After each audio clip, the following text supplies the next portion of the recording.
everybody, and welcome back to my channel. If you're new here, welcome, and for all of my returning subscribers, thanks for hanging out with me. In today's video, I'm just going to do a pregnancy update. I've got some new symptoms to report, and I also wanted to go over the information that came out of my 20-week scan. So by the time you're seeing this, I'm going to be 21 weeks pregnant, which is absolutely insane to even consider that I am more than halfway along in this pregnancy. I have had some really strange symptoms, and I just wanted to come in and share them in case any mamas out there are going through the same thing and may be worried or have anxiety around the 20-week scan, to give you kind of an idea of what to expect in that appointment. So for starters, I will go over my 20-week scan. Great news, thank God. Baby is perfect, she's doing great. She's measuring perfect for her size. All of her organs are working really well. 4 chambers in her heart. All of the necessary fingers, toes, limbs are growing as expected. She's extremely active. I had not really felt the baby too much. I thought that I might have felt her, that flutter or that quickening, but I wasn't sure because, you eat, you're wondering if it's gas or your stomach grumbling or what have you. But in week 20, day 1, she I don't know, she got like an alert, like somebody sent her a memo like, hey, you're supposed to be moving, but she just started moving like crazy, and now it's pretty much constant throughout the day, particularly if I drink a cold beverage, a sugary beverage, or after eating a meal, and especially when I am laying or sitting. That was actually really exciting. It's nice to actually get to feel her more frequently and to really feel that connection to her. Not that I wasn't connected before, but it's a reassurance that I enjoy, and it did take a little bit of getting used to that first week because she's most active at night. It did kind of make sleeping a little weird because, just as soon as I was about to fall asleep, she would start like moving and like doing acrobatics, and that would wake me up. It would startle me a little bit, just enough to get me to wake up if I was drifting off. So that was a little inconvenient, but I'm really happy that she's moving around in there and she's making her presence known. I'm sure that there will be a lot more of that to come. The next thing in terms of the 20-week scan, so she was moving around a lot, which is great because we got a ton of really great pictures, but more importantly, the ultrasound tech was able to get all of the different angles that she needed. She cooperated for the most part. She was a little camera shy and didn't want to give us a cute profile pic, but she did in fact do that.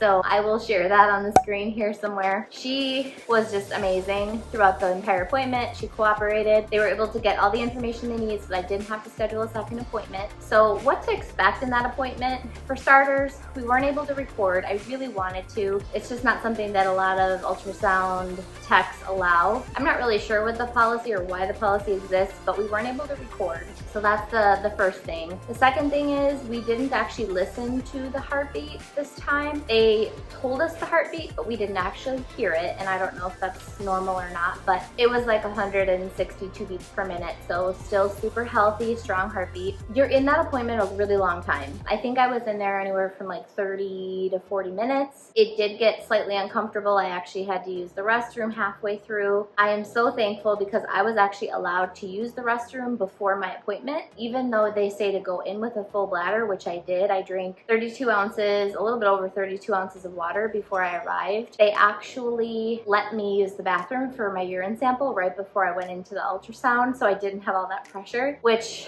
really put me at ease because I had already felt like I was gonna pee my pants, and if I had all of the pressure of the ultrasound wand on my stomach, it would not have gone over well. You're in that appointment for quite a bit of time. They're really just doing scans. The ultrasound tech is going to give you very limited information, so do not look to that person as somebody that's going to give you peace of mind. If they give it to you, great. My ultrasound tech was actually very reassuring, and she shared some information during the actual scan. And then afterward, I actually had an appointment set up with my doctor so that she could go over the results officially. But don't expect your ultrasound tech to do that. Some ultrasound techs will literally just go in there and be totally silent, and they're just clicking, taking pictures of the baby, and you really don't know what they're seeing, what they're looking at, if it's good, if it's it's bad. So just be mindful that that's the case and don't let that scare you, because they're not supposed to talk to you, because they're really trying to get good pictures and images for the doctor so that they can deliver that official prognosis or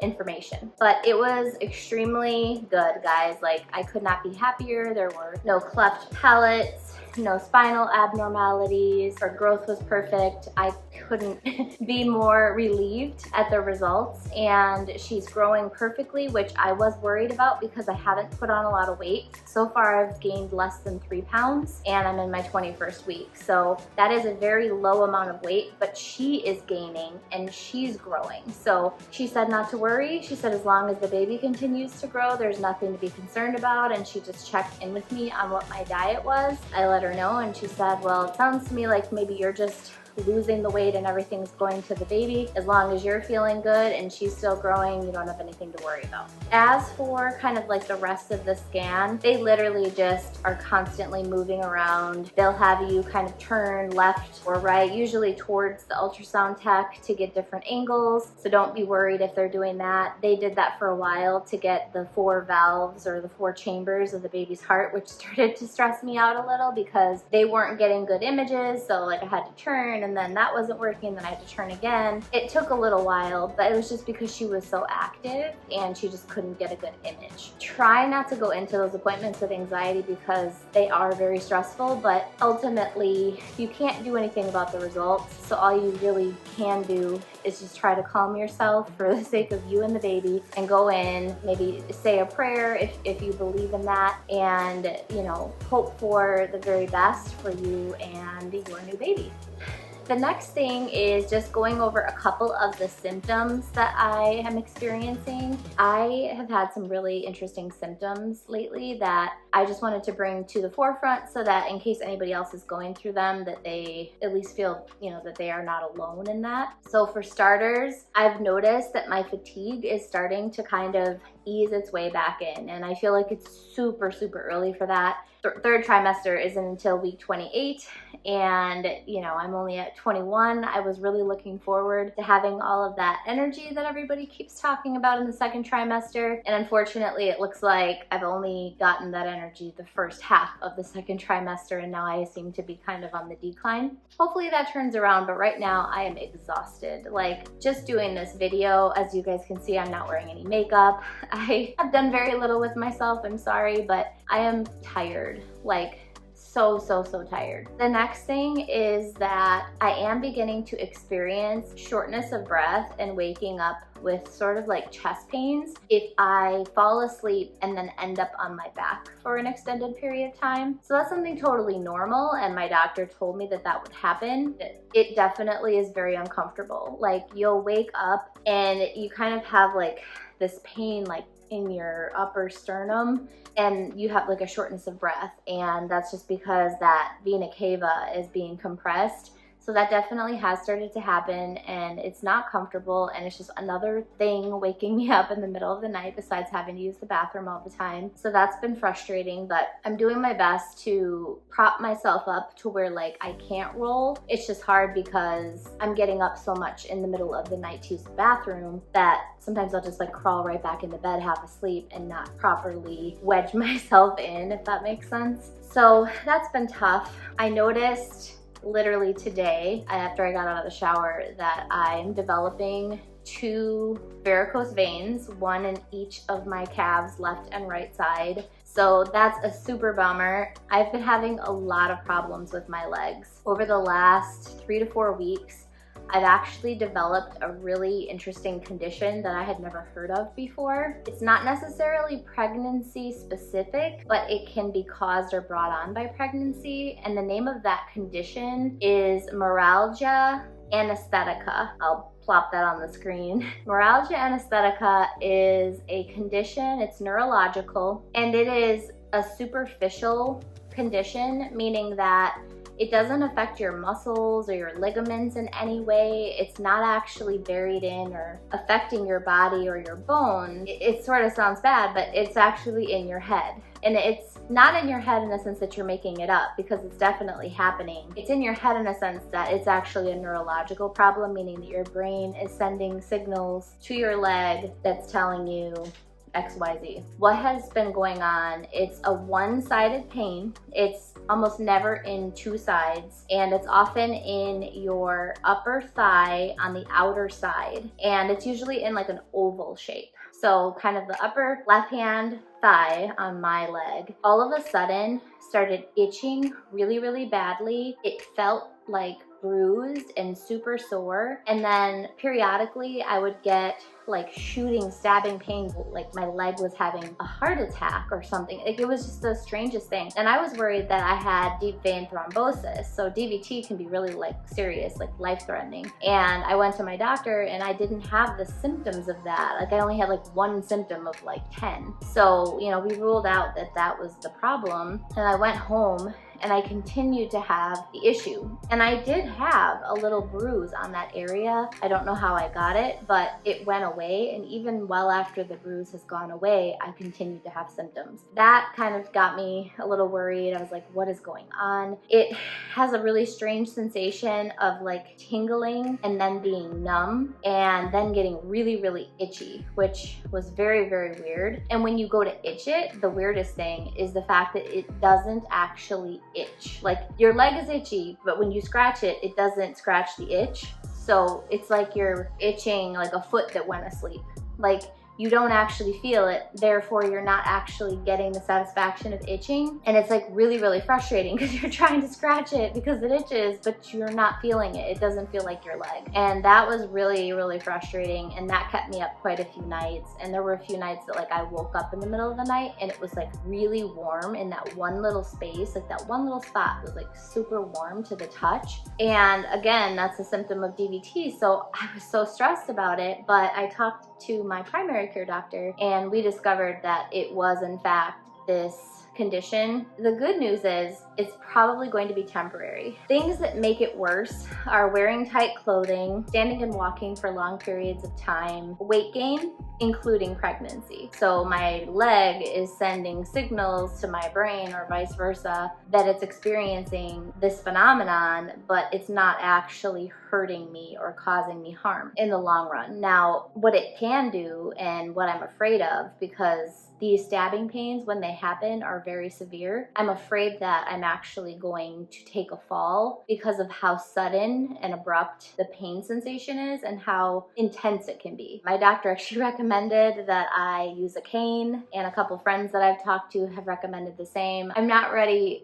to use a cane. I am only 36 years old, so that is a real bummer, but obviously I don't want to risk taking a fall, so I'm gonna make some considerations and decide on if that's something that I feel like I need to do. But it's an on and off thing, it's ongoing, and it's going to be with me until at least after I deliver the baby, if not longer. So it's really been kind of a pain in the pants. I mean, I can't really do anything about it, and obviously this little girl is worth everything that I'm going through. It's just tough because I had it pretty good in the beginning of the pregnancy, and now I feel like I'm getting hit with all of these things that are painful, and I'm sure that they're only gonna get worse with time, and so I'm just sort of bracing myself for a really rough third trimester. I think the hardest part about the condition is that because I'm not able to stand and walk for any period of time, what happens is if I do like have to go to the grocery store, or I have to do anything where I'm standing or walking, even for like 20 minutes at a time, my leg starts to hurt so bad that I'm limping, and then that's affecting my posture, which then affects like my pain in my back, and that accentuates that even more, and that's starting to get a little bit worse now as I progress. So it's created a lot of additional pain for me. And then after I've stood or, you know, walked around for a period of time and I go to sit down, let's say like I'm getting into the car, as soon as I get out of the car and stand again, that is when I will get those stabbing, shooting sensations in my leg. And that will persist the rest of that day. It really has limited what I'm able to do physically, and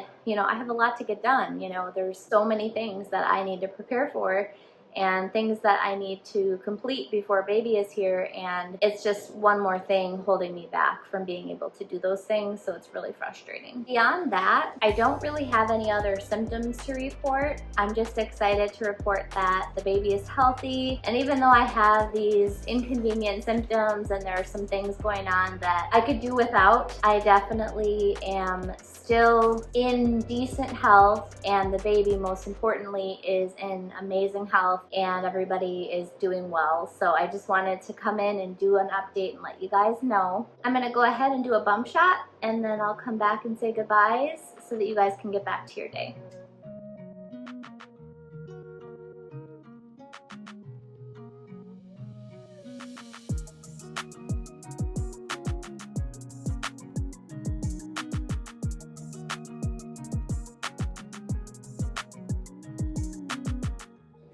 Alright guys, well that about does it. Again, I want to thank you guys for hanging out with me. If you're new to my channel and you enjoyed today's video, I definitely encourage you to hit that subscribe button and make sure that you also hit that notification bell too, so that you can get alerts to the latest and greatest from me. It's been amazing hanging out as usual. I'm gonna go and get some rest because this mama is tired. Just want to make sure that you guys remember, don't quit your daydream, and until next time.